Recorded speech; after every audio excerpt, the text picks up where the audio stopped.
Komika Babe Cabita meninggal dunia pagi ini.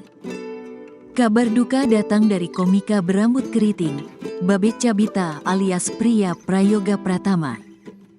Babe Cabita meninggal dunia pagi ini di Rumah Sakit Mayapada, Lebak Bulus, Jakarta Selatan, Selasa, tanggal 9 April tahun 2024.